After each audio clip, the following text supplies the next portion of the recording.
What is up, my people? It is your boy, hosted by Hosk, back with another video. Today's going to be a bit of a different video. It's not going to be about like a certain topic, it's going to be about me.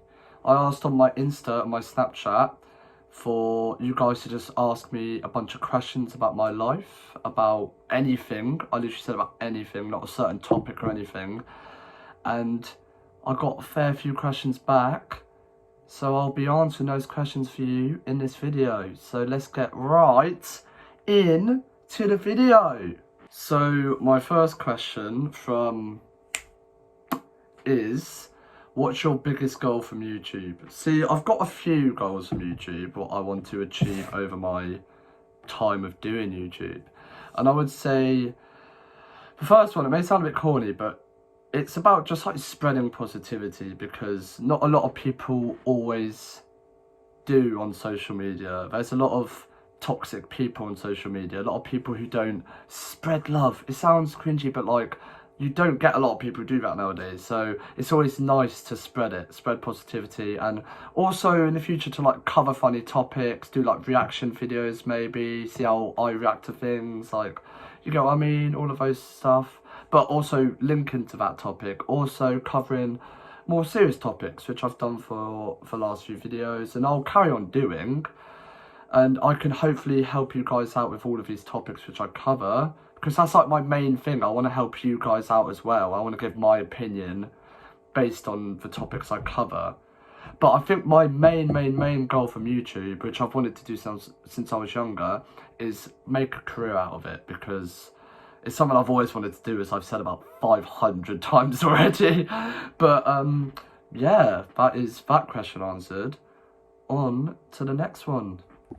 So my next question is from Boom. Yeah. And he asked me two questions, and the first question was, who is my idol? And in this question, I am going to go for the most cliche option, but it's true. I do feel like my parents are, because they've taught me so many valuable life lessons about self-respect, self-love, also about caring for others, showing love and respect to others, not just being like self-absorbed, which I've never really been self-absorbed at all. Like, I've always thought about myself, because you have to put yourself above everyone else, but more, not in like a cocky, arrogant way. You've got to do it in a more, you've got to always think about your own feelings. But apart from that, you should always think about others as well, because it's so important. Like, you've got to have friends around you. You've got to think about other people. And also just like random people. You've got to show love and happiness and respect, because there's a lot of toxic people nowadays, and you've just got to be lovely to your fellow humans in life.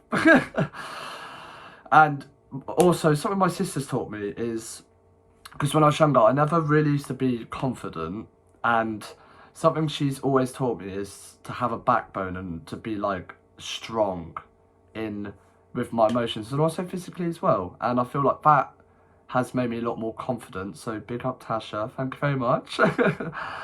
But also, I feel like my mates are also my idols, because you wouldn't think it, and you don't really, this never really goes through like a lot of people's minds, but having friends is so important in life, and you've got to idolise them. Not in a way of you want to be them, but you've got to idolise them in a way of like, they know how to have fun with you, they teach you how to act in certain situations, and they're always there for you when you need them. Like, I feel like that is such an important thing. And you can also link that back to your parents and your family, because they are also there for you when you need as well.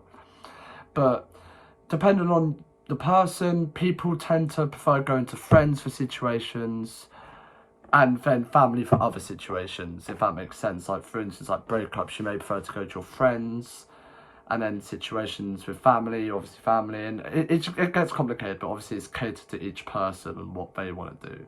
So yeah. And then my second question is my favourite drink when I go out. And if you guys know me, I'm a cider drinker over beer, because I like the taste. The fruity taste is delicious. Gotta love the fruity ciders. And then also, I would say my favourite drink is also spiced rum and Coke. Captain Morgan's and Coke beautiful drink, ladies and gentlemen. It is beautiful, bloody beautiful. So my next question from Boom is, how do I keep motivated?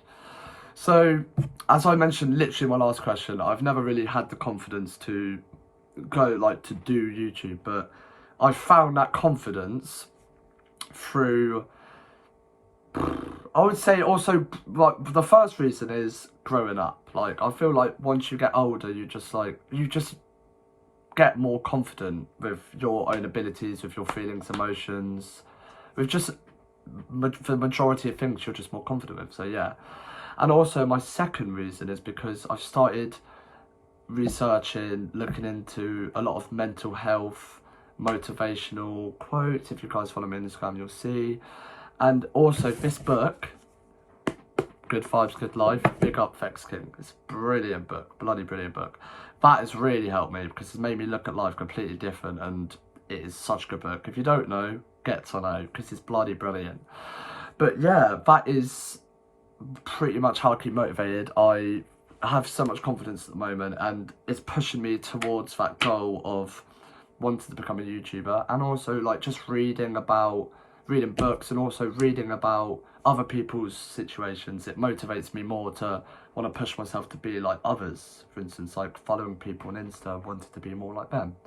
And also I got another question from Holly, which was, where do you want to be in a year's time, and then where do you want to be in 5 years' time? So in a year, I want to be still doing YouTube because it's what I've always wanted to do. I still want to be posting videos for all of my thousands of fans on the daily. And then that's one of the things I want to do. And also I'm also doing a fitness instructing course at the moment. I finish on the 27th, and after that I'll become a qualified fitness instructor, level 2, and then hopefully I'll get a job at a gym, and then hopefully I'll do a personal training course, and then get a level 3 personal trainer, and I will be hopefully personal training as well. So I'll be doing 2 of my dream jobs, which is beautiful. And then 5 years time, well, obviously linking it back to the YouTube, I still want to be doing YouTube because I'll be 26. I still want to be doing it when I'm 26. And yeah, but by that time, hopefully I'll be able to do it as a career, because if I keep posting videos like this consistently, hopefully I'll get big. If not, I don't care, because this is just a hobby of mine. I would love to do it as a career, but if it doesn't, then I'm perfectly happy not doing it as a career. But yeah, that's all for that question. So the next question is from Boom, and it's, once a cheat, always a cheat. And a lot of people have strong opinions on cheating, and this is my opinion. If you think I'm wrong, that's absolutely fine, but this is my opinion. My opinion is cheating is never the answer in a relationship, and it tends to happen most of the time when there's a big problem in a relationship, and the 2 people in a relationship don't open up to each other, and you let the problems get to you emotionally. It could be to do with the other person not showing you any attention. They're too busy with their normal lives, so they can't show you any affection, any emotional connections, physical connections, what they've shown you in the past.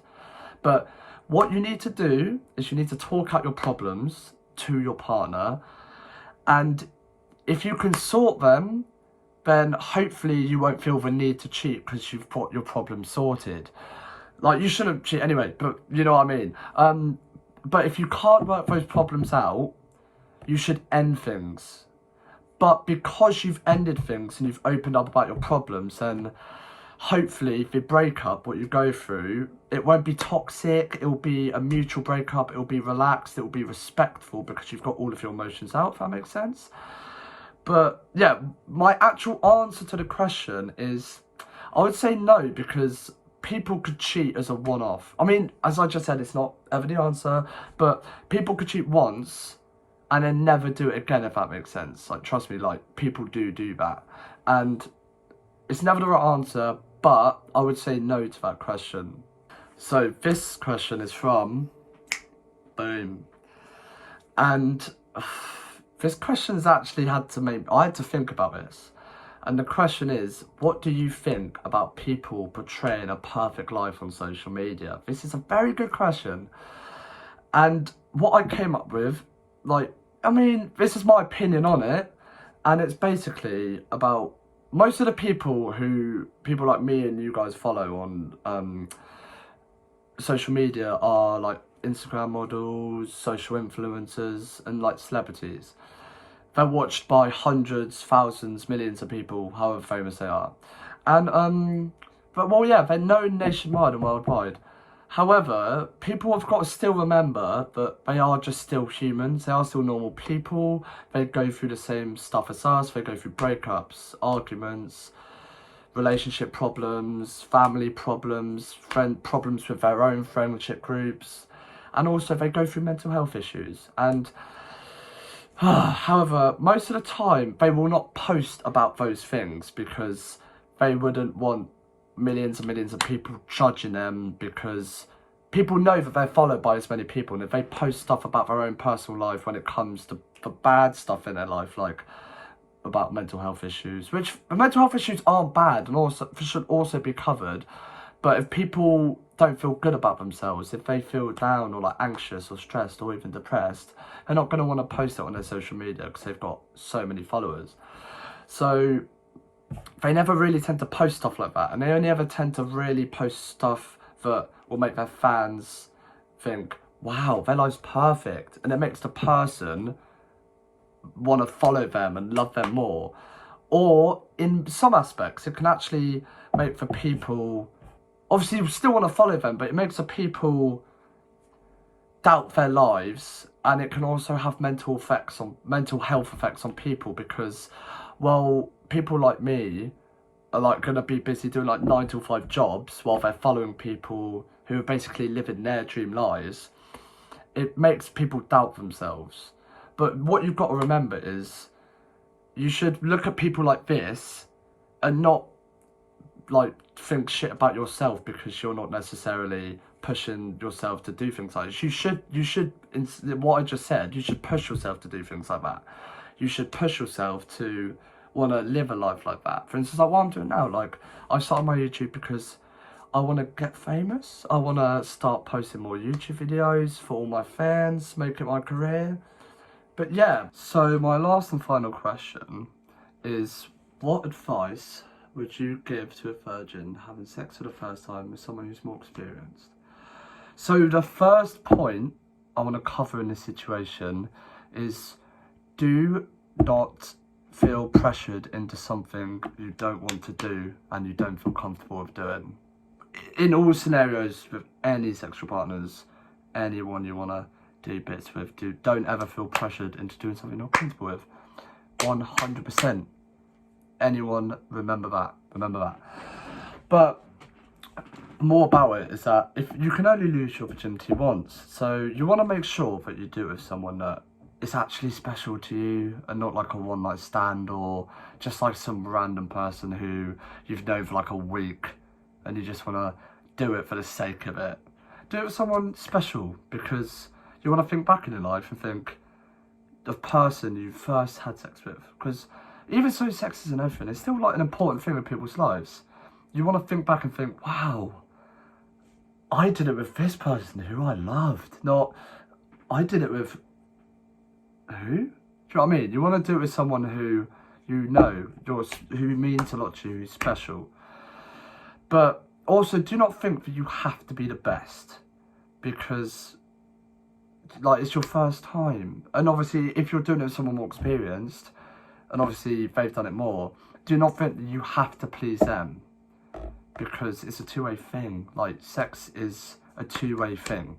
Like, always should be. Never shouldn't be. And do not think that having an orgasm should be the goal, because it's your first time. Most people don't have it on the first time because your body's not used to that feeling. So you have to do it more and more to reach an orgasm in most situations. And also to link it back to what I said before, sex, it feels nicer with someone you care about. It feels better, like so much better with someone you know. And also, if you care about the person you're having sex with, you're more, like, if you care about the person emotionally and physically, and like you have feelings for someone, you love them, it's been proven that you're more likely going to have an orgasm. So yeah, like, do it with someone you know and you care for.